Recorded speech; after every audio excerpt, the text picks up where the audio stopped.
Oi, Mauro. Oi, Juliana. Tudo bom? Tudo Conseguimos. bom? Tudo bem? Tudo ótimo. Então vamos começar. Pontualidade quase britânica. Já vi que algumas pessoas entraram aí. Então acho que a Uhum, gente, então vamos, acho que a gente pode começar para não perder muito tempo, né? As pessoas vão entrando, mas a gente pode ir dando início aqui. com certeza. Bom, boa tarde a todos. Quero agradecer ao Mauro por ter concordado em compartilhar um pouco do tempo dele aqui com a gente. Eu sou pesquisadora do Laboratório de Mídia e Democracia da UF, e aí nós estamos. Essa vai ser a nossa segunda live que a gente começou a fazer, e a gente tem muito prazer e muita honra de estar conversando hoje com o Mauro Porto. E a nossa live vai ser um esquema de entrevista. A gente tem algumas perguntas para ele sobre a trajetória dele, sobre a produção dele como pesquisador. E aí a gente pode começar, então. Né? Bom, o Mauro Porto ele fez o seu doutorado em comunicação na Universidade da Califórnia, em San Diego, e de 1995 a 2005 foi professor da UNB, e desde 2004 é professor da Universidade de Tulane, em New Orleans, onde também tem sido chair do Departamento de Comunicação desde 2015, pelo menos, né? Talvez desde 2015. 2014, eu acho. Então, já tem até... Mauro, eu acho que a primeira coisa que a gente gostaria de escutar de você é como foi essa transformação de um pesquisador, né, de um professor que atuava no Brasil, para um pesquisador que passou a atuar fora, né? Se houve desafios, se você teve que aprender alguma nova forma de apresentar ou de realizar a sua pesquisa por desenvolvê-la numa universidade no exterior, ou não. Obrigado, Juliana. Bom, antes de tudo, boa tarde a todas e a todos. E, bom, reafirmar aqui, não é só um grande prazer participar de uma atividade do LAMID, mas é uma honra. É um grupo de pesquisadores que eu respeito muito, então fico muito feliz com o convite. Bom, eu acho que é interessante notar que eu nunca planejei fazer uma carreira acadêmica nos Estados Unidos, né? Quando eu fui fazer doutorado na Universidade da Califórnia, em San Diego, o meu plano sempre foi voltar para o Brasil e voltar para as minhas atividades de professor na Universidade de Brasília, onde eu tive a sorte de ser aluno na graduação, no curso de jornalismo, e na pós eu tive o prazer enorme de ser orientando do Vinícius Lima, naquela época, na ciência política. Então, a ideia era fazer o doutorado, voltar, e por isso eu acho que a tese que eu fiz no doutorado era mais voltada para pensar qual a contribuição que eu teria a dar para a academia, para o estado da arte, da comunicação política no Brasil, do que pensando qual seria a tese que me conseguiria posicionar bem para o mercado de trabalho americano. Então eu fiz uma tese de doutorado muito voltada para a recepção dos conteúdos da televisão, né? Nesse caso era um estudo sobre a Rede Globo, que foi publicado como livro, chamado Televisão e Política no Brasil. Então, a minha intenção era contribuir para avançar a pesquisa sobre a recepção dos conteúdos da televisão e como isso interferia no processo pelo qual as pessoas faziam sentido do mundo da política. E aí eu voltei para a UNB, mas aí depois, em 2004, eu vi um anúncio para uma posição para ser professor visitante na Universidade de Tulane, aqui na Nova Aliança. Eu me candidatei e vim para cá, mas também com uma expectativa de ficar um ano. A ideia era ficar um ano como visitante, mas eles terminaram abrindo uma tenure track, uma posição tenure track, né, com possibilidade de tenure, de estabilidade no emprego. Aí eu me candidatei e acabei ficando. Então, mas nessa transição da academia brasileira para a americana, eu lembro muito que, né, na época de redigir, quando eu estava fazendo doutorado, escrevendo artigos para revistas, eu percebia muito a diferença muito forte no estilo da escritura anglo-saxônica com a nossa brasileira, latino-americana e talvez até latino-francesa, europeia, não sei. Né? Eu lembro muito fazendo curso lá na Universidade da Califórnia, em San Diego, os professores liam meus papers e falavam, ué, mas o seu argumento principal só está na página 13. Se eu puder te interromper, já me desculpando, mas eu acho que parte da razão para eu ter começado por essa pergunta tem a ver também com a minha experiência com você na Tulane, quando eu tive lá em 2015. E eu me lembro que uma das nossas primeiras conversas, você reforçou e deixou muito claro a importância do que os pesquisadores internacionais, né, chamam de basal question. Yes. Eu me lembro hoje disso, né? Como isso faz todo sentido, que existe não é apenas uma questão isolada, mas na verdade é uma questão que tem também a potencialidade de localizar o seu trabalho, a sua pesquisa. E assim, para mim, a gente chega lá e ainda é um choque, porque é evidente que é uma necessidade, mas a gente olha para o nosso trabalho e fala, realmente, não está claro. Então, aquela ideia de defina qual o seu problema de pesquisa, qual a sua pergunta que você quer responder, e diz logo no início, não só qual é a pergunta, mas qual é a resposta que você está dando, né? Já cativa o leitor lá no momento inicial e estrutura. Né? Os meus professores de doutorado falavam, primeiro você diz qual é o seu argumento, depois você diz como é que você chegou até ele, como é que você testou as suas hipóteses, enfim. Então, eu lembro que foi uma adaptação, não foi uma adaptação muito fácil, porque a gente tem outro estilo de apresentação de argumentos, né? Legal. Bom, então, vamos lá, eu acho que indo um pouquinho, né, adiante, para falar do seu livro agora, né? E o seu livro não foi a sua tese de doutorado, né? O seu livro não, a tese de doutorado foi publicado como livro em português pela editora ePaper. Isso, mas o segundo livro não tem nada a ver com doutorado. Então, eu acho que uma das várias razões, na minha opinião, que reforça a importância do seu livro, né, cujo título é Media Power and Democratization no Brasil, TV Global and the Dilemmas of Political Accountability, é que ele considera a historicidade da mídia apresentando mudanças no seu papel político ao longo do tempo, né, que é algo que costuma ser negligenciado com frequência em muitas pesquisas. A gente, às vezes, parte de uma ideia muito preconcebida do que seria o papel ali, né, da mídia, independente do tempo passando. E ele faz isso a partir de um contexto histórico da redemocratização, né, de 1985 até 2006. Então, tem pouquíssimas pesquisas ainda também sobre redemocratização e o papel da mídia. E até o início também de um outro período, que foi o dos governos PT, né, que já tem uma outra cara. E então, passando também esse período posterior e hoje, né, observando que a gente vive num contexto político que é completamente diferente, eu gostaria também de te perguntar como que você leria hoje, né, reinterpretaria a sua pesquisa. Creio que, de repente, cabe você, né, falar um pouco sobre o livro antes. O livro foi um esforço de entender o papel da Rede Globo de televisão na política brasileira, da redemocratização de 1985 até 2006, que foi o período né, aquelas primeiras décadas. E foi muito interessante porque eu tive a oportunidade foi muito rico a experiência de realizar entrevistas para o livro, né? Eu consegui entrevistar todos os ex-presidentes do período, né? Entrevistei o Sarney, Collor, Itamar, Fernando Henrique. Não entrevistei o Lula porque ele era presidente na época, né? Não era muito acessível.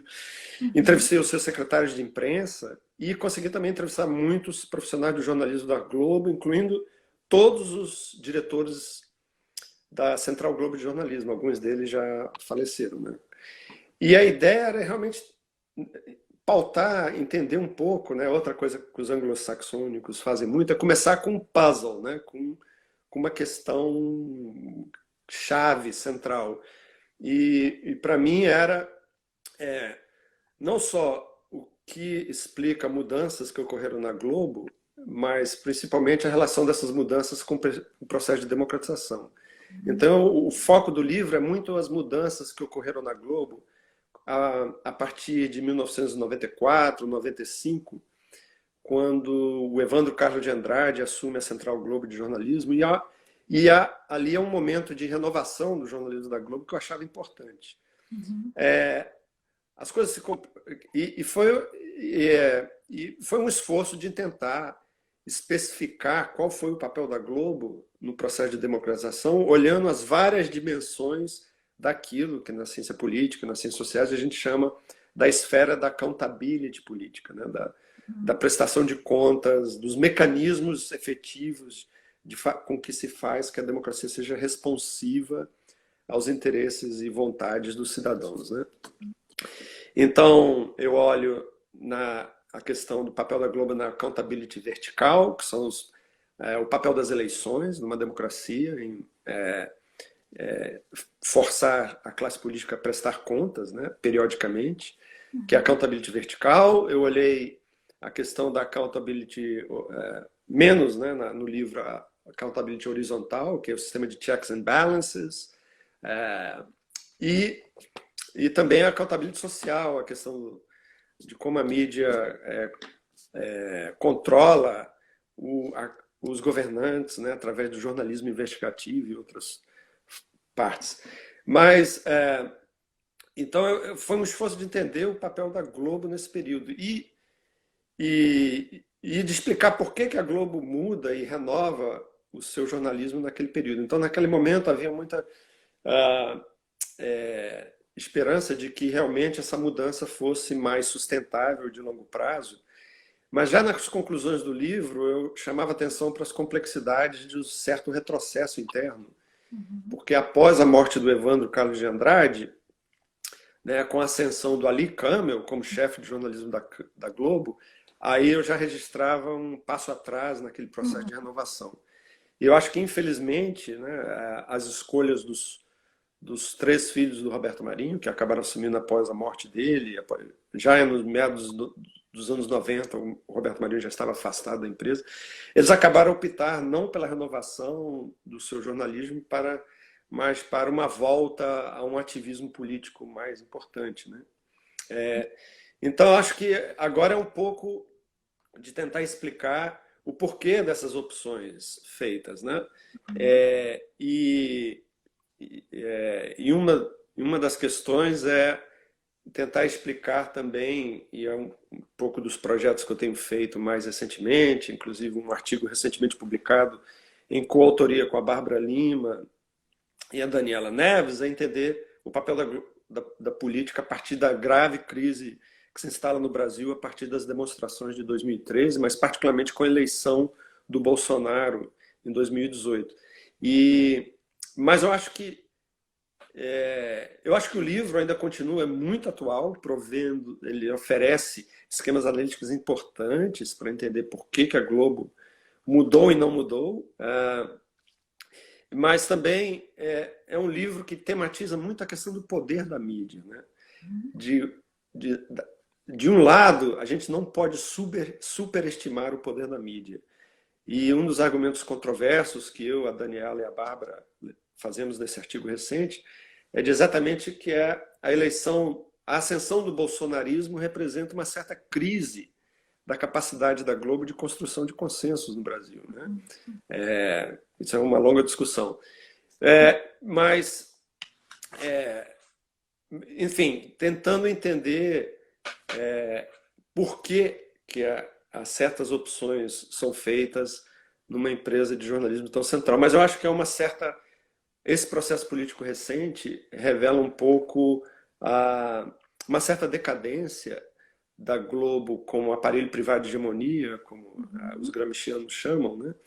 E a ascensão de uma nova forma de paralelismo político, um fenômeno que é um conceito muito estudado por um pesquisador do LAMID, o Afonso, né? O Afonso de Albuquerque, que a gente está argumentando nesse trabalho recente que você pode ver no Brasil claramente um novo alinhamento político, um novo alinhamento entre o sistema de mídia e o sistema político, que é a ascensão da Record como um aparelho de construção de consenso desse novo bloco histórico que surge a partir dessa aliança entre os militares, a Operação Lava Jato, setores da direita e particularmente da classe média brasileira e com a grande mídia, né? Enfim, são tantas coisas, não sei por onde começar a ser mais específico com a pergunta. Não, eu vou voltar a te perguntar sobre esse artigo que vocês lançaram agora na Compolítica mais à frente, mas eu queria antes fazer umas 2 outras perguntas que têm a ver com o que você estava falando sobre, né, o livro. Uma delas é que que me ocorreu agora quando você estava falando, né, de todo mundo que você conseguiu entrevistar, né? Eu acho que uma das dificuldades encontradas pelos pesquisadores, né, que se dedicam ao estudo dos grandes meios hoje em dia é uma certa dificuldade com acesso a fontes e a conhecimento sobre o funcionamento interno dessas grandes empresas de comunicação, né? Claro que, né, a gente vive num contexto de extrema concentração de mídia e é muito difícil acessar essas empresas para fazer um trabalho sobre como ocorre a dinâmica interna delas, né? Uhum. E além disso, há também uma censura interna, né, que de alguma forma impede muitos jornalistas de falar sobre as suas práticas de trabalho, né? Então, assim, você conseguiu isso, mas, no entanto, não é uma coisa comum, né? Tem alguma saída para essas possíveis limitações? Você acha que o fato também de ter sido um pesquisador falando do exterior teve algum tipo de contribuição para isso? Você está absolutamente certa. Os profissionais da comunicação aqui nos Estados Unidos, o pessoal do jornalismo tradicional, eles são muito mais abertos e acessíveis aos pesquisadores do que no Brasil. É verdade que eu tive algum acesso já na época, antes de vir para Nova Orleans, eu já havia conseguido fazer algumas entrevistas entre jornalistas da Globo, mas eu não tenho dúvida de que o meu acesso foi facilitado por essa posição privilegiada de ser professor nos Estados Unidos, né? Uhum. E eu tenho certeza que isso abriu algumas portas importantes, né? E isso é uma verdade. O acesso é restrito, não é fácil, e eu não tenho dúvida de que a minha posição como professor de uma universidade norte-americana ajudou a quebrar algumas resistências, né? Uhum. Houve um período que a Globo fez um esforço mais consistente de se aproximar das universidades com um projeto Globo Universidade, que foi de abrir a sala de redação para a visita de professores e alunos. Eu lembro até que eu levei um grupo de alunos da Universidade de Brasília para o Rio de Janeiro, a gente participou daquele programa. Mas, de novo, né, aquele momento de abertura Passou. Ele foi substituído por um fechamento e uma dificuldade de acesso grande. Mas eu achei, uma das coisas que um dia tenho que contar com mais detalhes é essa experiência de fazer entrevistas, né, com atores de elite do sistema de mídia, do sistema político. É fascinante ver como algumas entrevistas funcionam, como outras não funcionam de jeito nenhum, por que alguns atores confiam em você e acabam revelando muita coisa em off. Foi o caso de vários entrevistados, e como outros, quer dizer, as entrevistas não te ajudam muito a levantar material empírico. Mas isso é uma discussão importante. Eu acho que é parte dessa responsabilidade pública dos meios de comunicação. Eles deveriam ser mais abertos ao escrutínio, não só da academia, mas de outros setores também, né? E aí, voltando em outro ponto que você mencionou também falando do livro, que é essa função de accountability, né, da mídia. Eu acho que você tem um outro capítulo de livro que eu gosto muito também, que chama The Media Political Accountability, né, num livro de 2011, que foi editado pelo Timothy Power e pelo Matthew Taylor, não foi isso? Uhum. E nesse livro você aborda esse conceito de accountability, como a função da mídia também passou a ser vista a partir dele. Né? Eu gostaria de te pedir para falar um pouco sobre media accountability. Embora nesse capítulo que eu mencionei você tenha lembrado que não existe exatamente um consenso sobre a definição do conceito, mas sobre isso e para dizer se o contexto atual ele impõe alguma mudança de interpretação ou algum desafio, a possibilidade de esperar que a mídia continue desempenhando esse papel politicamente. Então... o esforço de trabalhar com o conceito de accountability política era um esforço de deixar o plano mais geral da discussão sobre mídia e manipulação política e investigar concretamente como é que a democracia funciona e como é que a mídia afeta esse funcionamento.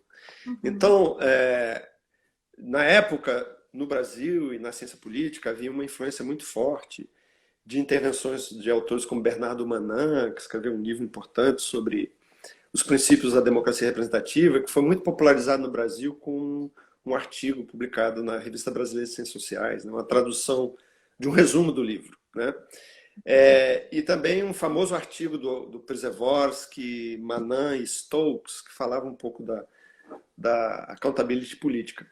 Que o Manan e esses outros pesquisadores tentaram entender o que faz a democracia democrática. Então, na democracia contemporânea, são os mecanismos de representação política, né? O que garante que os governantes atuam em nome do cidadão de forma efetiva, né? E o Banan diz o que caracteriza todos os regimes representativos contemporâneos, apesar da enorme diversidade de arranjos institucionais, né? Existem parlamentaristas, regimes parlamentaristas, presidencialistas, mas a grande comunalidade é a expectativa de que quem governa seja responsivo aos cidadãos. Essa é a expectativa da democracia. E como é que isso ocorre? Então, era ver um pouco os diversos mecanismos de accountability, né? A chamada accountability vertical, que é o papel da mídia nas eleições. E aí o meu livro demonstra muito bem que, né, as eleições de 2002 foram um marco nesse sentido. A cobertura da Rede Globo das eleições de 2002, eu diria, foi quase impecável. Até os maiores críticos da Globo na academia reconhecem, né, aquele esforço de ser minimamente plural e objetivo naquela cobertura. Outros mecanismos de accountability, como, por exemplo, a relação entre a mídia e os presidentes da República, né? Então, eu mostro uma história muito interessante de como cada presidente do período democrático se relacionou com a mídia de forma muito diferente, né? Em que medida a abertura da Globo não propiciou um pouco mais de independência da emissora em relação aos presidentes. Então, eu argumento no livro que o auge do poder político da Globo foi a presidência do Sarney, né? E que depois as coisas se complicam um pouco mais. Inclusive, começam a se complicar já no Collor. E quando você chega ali na era Fernando Henrique, também o padrão de mudança interno gera novas modalidades de relação com a classe política em geral e com os presidentes em particular. Então, um pouco o esforço é esse, entender quais são os mecanismos que fazem a democracia funcionar e qual o papel da mídia em cada um desses mecanismos. O que o livro não captou, como eu acho que ninguém da comunicação política e das ciências sociais captaram, é o fato de que o que nos surpreendeu a todos é a possibilidade de haver uma rejeição tão forte ao sistema político e à classe política, às instituições políticas, que o voto deixa de ser focado, né, nas visões tradicionais da ciência política. Naquele artigo que eu comentei, famoso, do Przeworski, do Manan e da Stokes, da Susan Stokes, eles dizem que tem duas visões sobre como é que funciona a representação, né? Uma é do mandato, né, dizendo que o que as pessoas fazem numa eleição, elas escolhem as políticas de sua preferência e os políticos que vão colocar em prática essas políticas. Então, essa visão da representação como mandato, né? Outra visão que eles ressaltam é a visão da representação como accountability, como uma relação de prestação de contas. Então, o que você faz numa eleição? Você premia os governantes que você acha que estão fazendo um bom trabalho, ou você pune esses governantes votando na oposição, né? Então, essa é a visão tradicional da ciência política. O que aconteceu em 2018? Nenhuma das duas coisas. Eu acho que não era claro que haviam elementos da política que eram centrados nessa onda conservadora de anti-direitos das mulheres, anti-aborto, mas claro que as pessoas votaram porque estavam insatisfeitas com o governo Dilma, né, com essa questão da responsabilização do governante.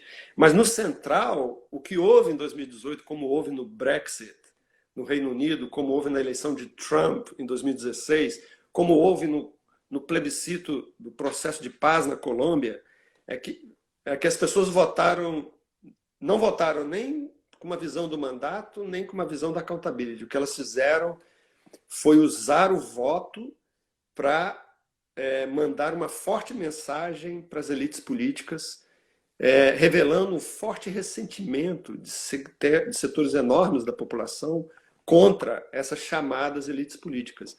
Então, essa onda populista se baseia muito em se alimentar de uma crise política muito profunda que havia nesses países, em que a eleição deixa de ser um mecanismo de representação para ser um mecanismo de afirmação de um protesto. Uhum. Então, por exemplo, nas eleições de 2016 nos Estados Unidos, não foi nenhum acadêmico que viu isso, né? Foi o documentarista Michael Moore, 5 meses, mais de 4 meses antes da eleição do Trump, ele escreveu um pequeno artigo no seu blog que dizia o seguinte: os 5 motivos do porquê Donald Trump vai ganhar as eleições, né?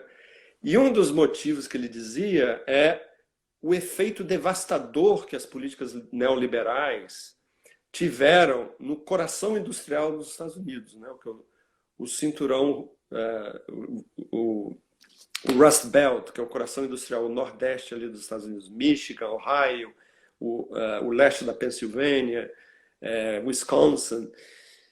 E ele dizia que ali havia um ressentimento tão forte contra as políticas neoliberais, particularmente os acordos de livre comércio neoliberais como NAFTA, apoiado pelos 2 partidos, que eles decidiram mandar, e essas são as palavras do Michael Moore, um coquetel Molotov para Washington, né? Eles sabiam quem eram os eleitores sabiam quem era o Donald Trump, que eles sabiam que era racista, sexista, e a intenção deles ao mandar uma celebridade do reality TV para a Casa Branca foi a intenção clara de mandar um recado para elites políticas que supostamente não ignoravam eles completamente, ou elas completamente. Então, eu acho que isso é uma grande novidade, a facilidade com que setores enormes da população escolheram usar a democracia não para representar seus interesses, seus direitos, mas para, enfim, provocar um terremoto político contra setores que eles viam como negligenciando os seus interesses, enfim. Isso, no caso dos Estados Unidos, foi muito a classe operária branca do Upper Midwest, né?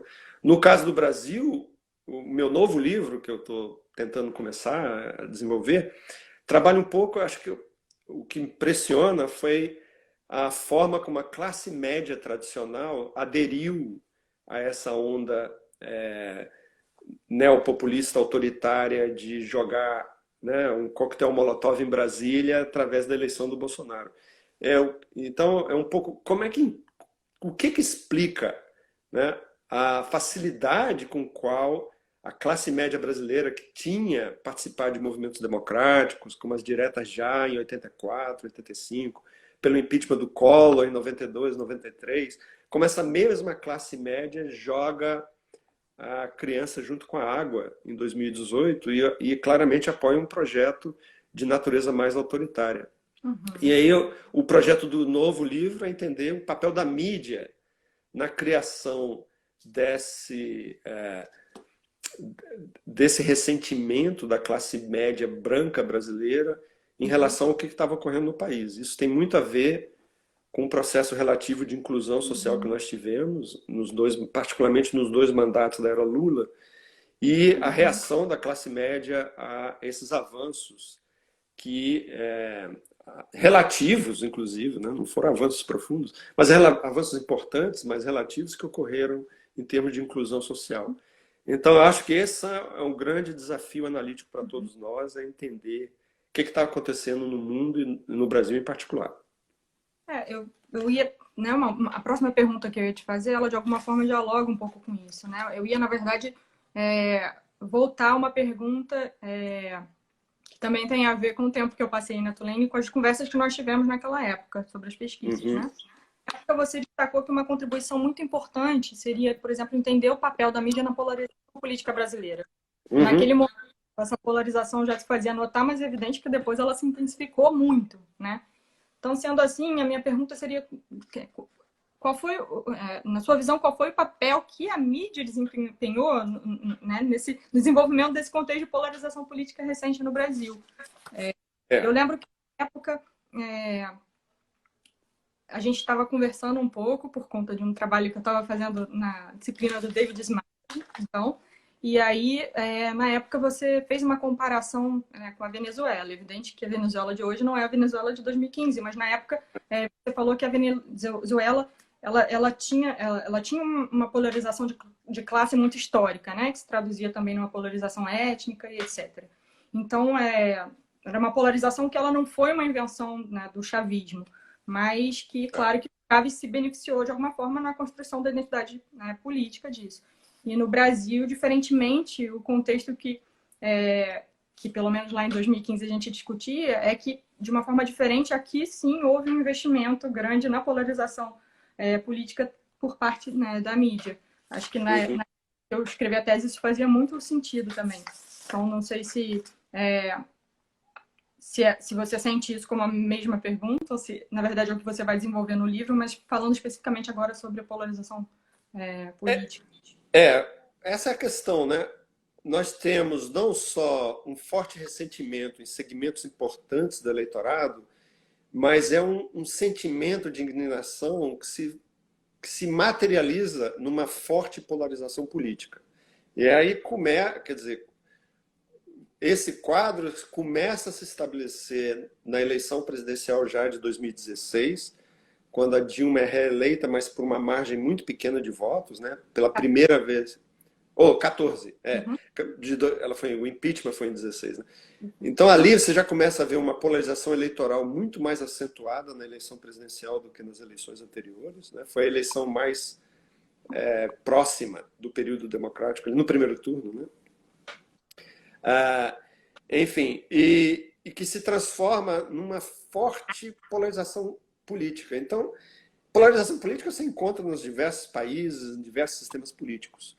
Mas uma polarização política em que os dois campos se autodefinem como inimigos e que, para derrotar o campo oposto, você pode recorrer a qualquer estratégia política, inclusive aquelas que minam as instituições e princípios democráticos.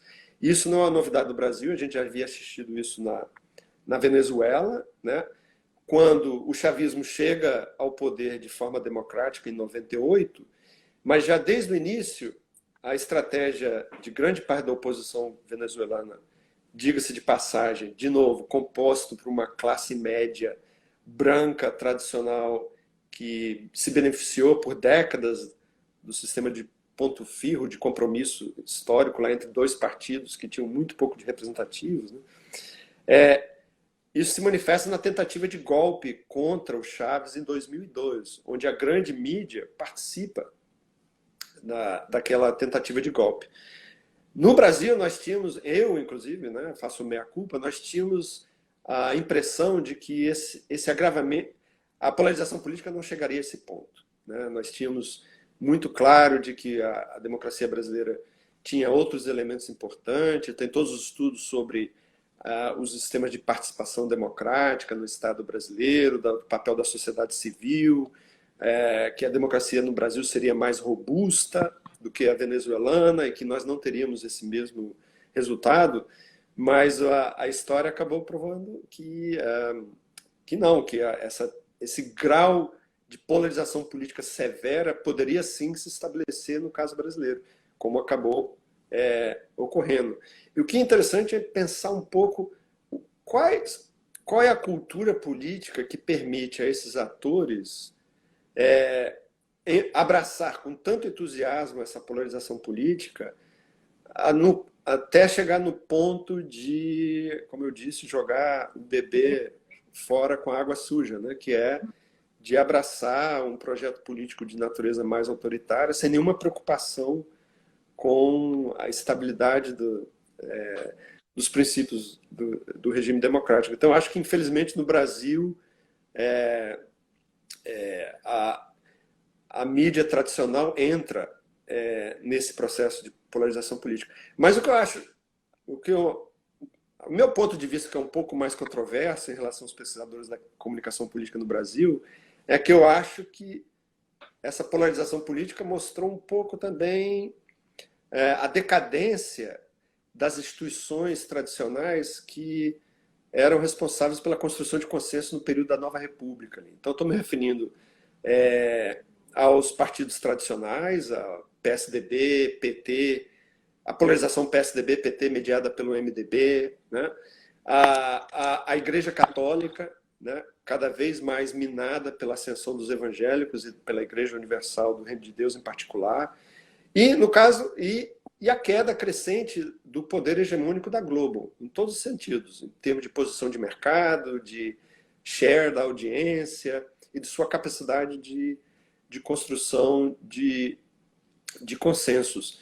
Então, essa é outra coisa muito interessante a ser estudada, né? Porque a mídia tradicional ela entra num processo de polarização política, mas isso tem consequências negativas para ela também, né? Essa partidarização da imprensa e dos grupos de comunicação contribui ainda mais para a queda da sua credibilidade, para a sua perda de posição no mercado. Enfim, são temas muito interessantes para serem pesquisados. Uhum, uhum. Eu também acho. Eu estava com uma outra pergunta que eu queria te fazer agora, que fala um pouco sobre, né, as novas mídias. Atualmente, as novas mídias digitais elas têm ganhado uma ênfase enorme nas pesquisas, ao ponto de muitas vezes a gente receber comentários em eventos indagando sobre a importância de continuar estudando os meios tradicionais, né? Eu sempre passo por isso. Eu acho que como você vê o lugar do jornalismo como objeto de pesquisa, ou como ele renova a sua importância, né, num contexto em que se tem dado cada vez mais ênfase para essas novas mídias digitais? No artigo que eu escrevi com a Daniela Neves e a Bárbara Lima, a gente comenta que no último congresso da Compolítica, que é uma associação que deu super certo, né, a Associação Nacional dos Pesquisadores em Comunicação Política, no encontro da Compolítica esse ano, né, se você for olhar lá o GT, Grupo de Trabalho sobre Comunicação e Eleições, havia um único trabalho sobre jornalismo, que era o nosso. Então, você tinha alguns trabalhos sobre horário eleitoral gratuito, que ainda permanece como objeto importante, relativo, mas a grande maioria trabalhando com as mídias sociais, particularmente Facebook, né, mas também Twitter, e, claro, a plataforma de troca de mensagens, que é importantíssima no caso brasileiro, que é o WhatsApp. Então, nós não discordamos de forma nenhuma de que essas novas plataformas são absolutamente centrais para entender o processo político contemporâneo, inclusive a própria eleição do Bolsonaro. O ponto não é esse. O ponto é que parece que os pesquisadores da área têm abandonado o jornalismo como uma esfera absolutamente central da esfera pública. E certamente os atores políticos não embarcaram nessa, né? Porque se você vê a estratégia política do bolsonarismo, de forma nenhuma seria um equívoco achar que ela se baseia só no uso das mídias sociais e de disseminação de fake news pelo WhatsApp. Pelo contrário, se você vê quem é que estava lá simbolicamente sentado ao lado do Bolsonaro na parada de 7 de setembro, né, você vai ver lá o Edir Macedo e o Silvio Santos, radiodifusores, né? Ou seja, a radiodifusão, a televisão aberta, cuja morte tem sido anunciada há décadas, né? Ela continua como um elemento importante da esfera pública. E também é interessante apontar o vínculo, né, dessas alianças com grupos de comunicação e as estratégias de mobilização política online. Elas não são separadas, elas estão vinculadas. Então, eu particularmente acho que seria um equívoco por parte da pesquisa em comunicação política abandonar o jornalismo como objeto de estudo, né? Uhum. Sem negligenciar, claro, a profunda transformação que o aumento da penetração da internet causou no Brasil, especialmente na última década. Você acha que isso faz parte também de um antigo hábito de pesquisa, né, que a gente tinha de um modo geral, de dar ênfase à ideia de centro, ou seja, sempre fala-se do Globo, sempre falava-se do PSDB, enfim, uma vez que foi Verdade. Um dos parece que... problemas antes, né, era que as pessoas viam o jornalismo, particularmente o jornalismo da Globo, como todo poderoso e não estudavam os outros, né? Então, por exemplo, nesse trabalho que eu fiz com a Bárbara Lima e a Daniela Neves, a gente foi levantar a literatura sobre o telejornalismo da Record e tem muita pouca coisa, né? Porque as pessoas trabalham com a ideia do que é central e o que é marginal. Era um equívoco naquela época achar que a Globo era central e o resto era insignificante, como é um equívoco hoje achar que o WhatsApp é central e o resto é insignificante. Então, ontem eu assisti uma outra live da qual você participou também, né, com o pessoal das vozes, e nela você destacou a importância de se observar com informação desse contexto que propicia a disseminação da desinformação, né? E assim, o papel da mídia nisso talvez vá além da partidarização, né? Eu acho que mas aparentemente é disso que você vai falar no seu próximo livro, não é? Sobre a conformação do contexto. A grande questão, quer dizer, voltando àquela ideia dos anglo-saxônicos, né, que para o bem e para o mal são muito metódicos e organizados na construção de argumentos, né? Aquela sugestão de sempre começar com um puzzle, né? Qual é a questão central que você quer responder? No caso do meu novo livro, o grande puzzle é o que levou a classe média tradicional a ser a principal base social do bolsonarismo, né? E a sua adesão àquele projeto político. Como é que você explica isso, né?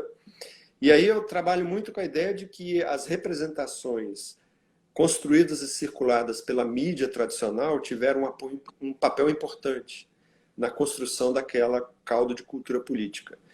Então, por exemplo, um dos temas que foram pouco estudados na academia brasileira, e eu faço meia-culpa aqui, né? Eu tinha, por exemplo, um projeto de estudar esses programas com o Anthony Pereira, que é um cientista político que hoje está radicado nos Estados Unidos. A gente fez um projeto de estudar os programas policiais na televisão brasileira. E isso é um impacto numa cultura política autoritária, de linha dura, né, contra o crime, Então, quando eu estive na Fundação Ford, a gente apoiou um projeto feito por uma ONG lá em Salvador, em parceria com a Faculdade de Comunicação da Federal da Bahia, que fez um monitoramento daqueles programas policiais. Mas era um tema que não surgiu, não pegou entre a academia, né? Muita gente não percebia a seriedade daquele processo cotidiano de construção de um discurso bastante autoritário, né? Acho que a conexão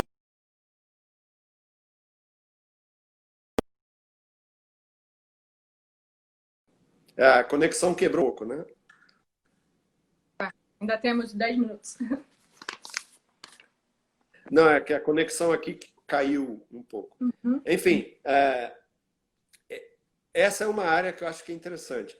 E outra mesmo uma das coisas que eu quero abordar no livro mesmo as esferas de representação supostamente positivas, pró-inclusão social, elas tiveram um efeito nefasto, perdão, na construção dessa cultura política. Então, por exemplo, o que eu estou trabalhando agora, eu estou assistindo a telenovela Cheias de Charme.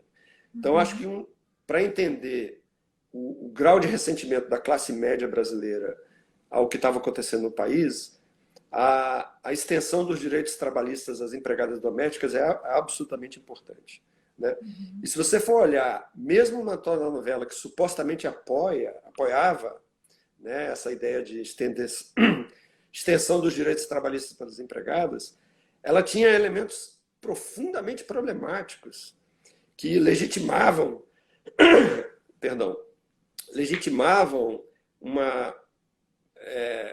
práticas arcaicas de relação de trabalho, como a gente está vendo hoje, né, com casos muito tristes, o que está acontecendo hoje no Brasil em relação à exploração das empregadas domésticas, né? Então, a PEC das domésticas teve um papel importante em alimentar esse ressentimento da classe média e novelas da Globo, como Cheio de Charme, que supostamente tinha um papel positivo de apoiar os direitos trabalhistas. Eu não vou dar nenhum spoiler aqui, né? Mas o meu argumento é que, no fundo, esses programas ajudam.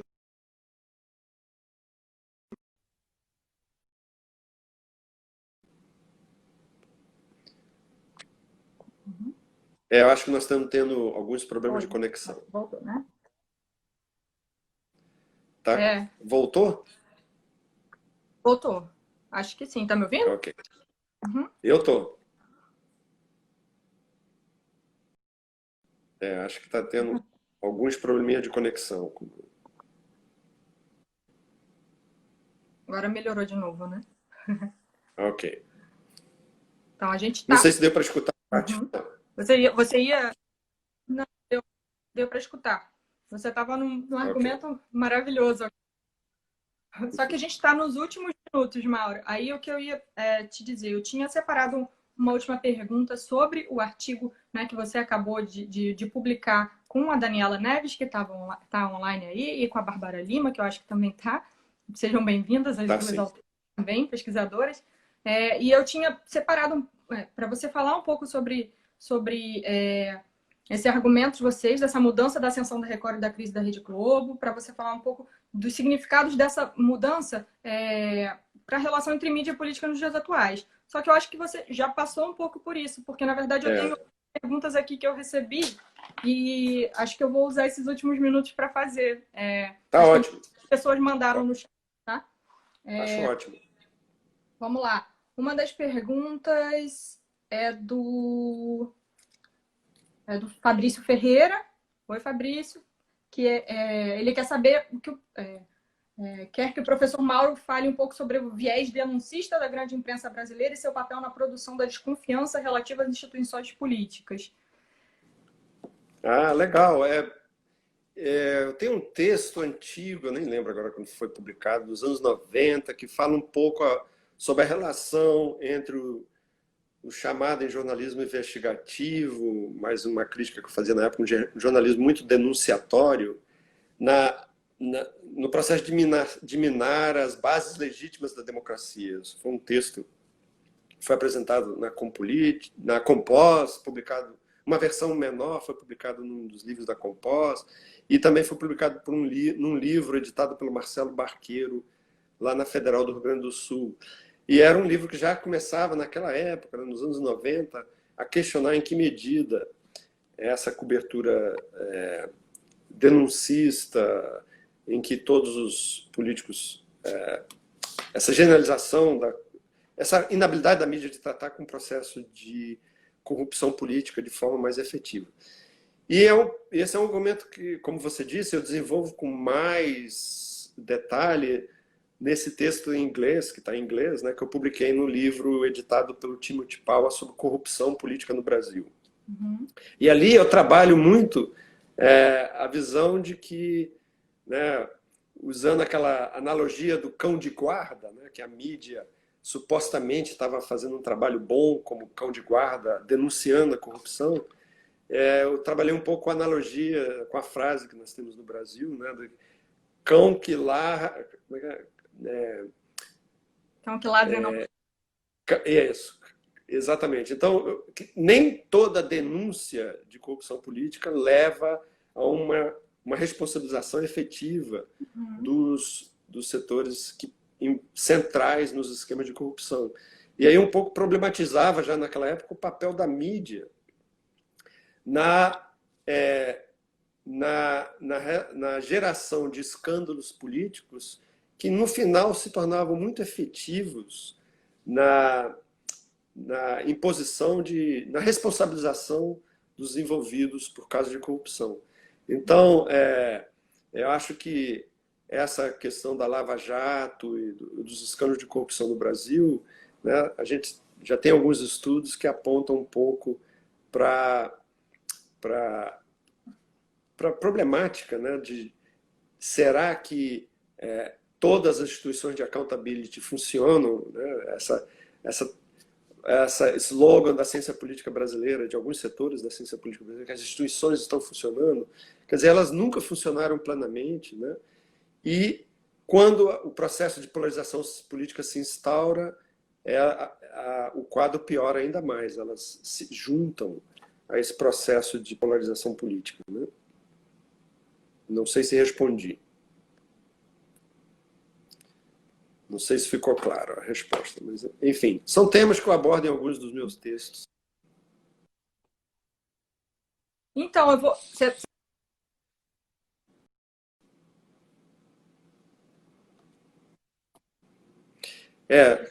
Então, eu não peguei a última parte. Não, então, é que a minha câmera estava congelada. Eu vou tentar fazer uma pergunta mais aqui, vamos ver se vai dar tempo. Que foi a pergunta do Afonso de Albuquerque.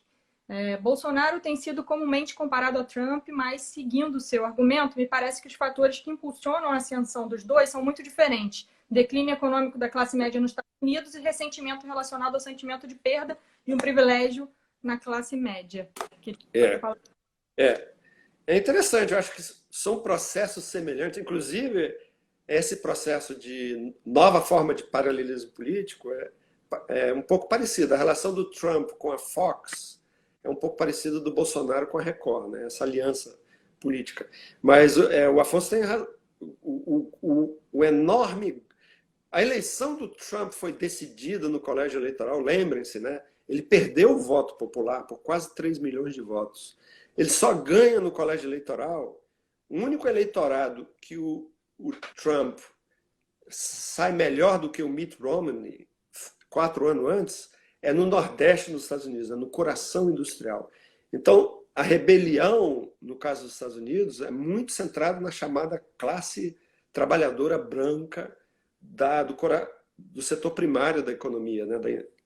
Que ficou muito revoltada com NAFTA, com todo o processo de desindustrialização. No caso brasileiro, não foi, né? A rebelião veio da classe média tradicional, dos setores de classe média.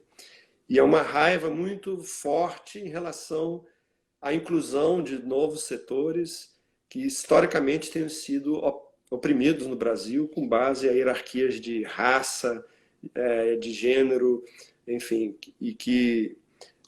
Então, é interessante essa comparação, porque tem muita semelhança e muita diferença. Muito bom. Então, a gente tem 1 minuto. Eu vou fazer a última pergunta, mas eu acho que convém a gente já ir se despedindo, porque eu não sei se vai cortar no meio. Então, essa live ela vai ficar disponível no nosso, nas nossas redes do Lamide.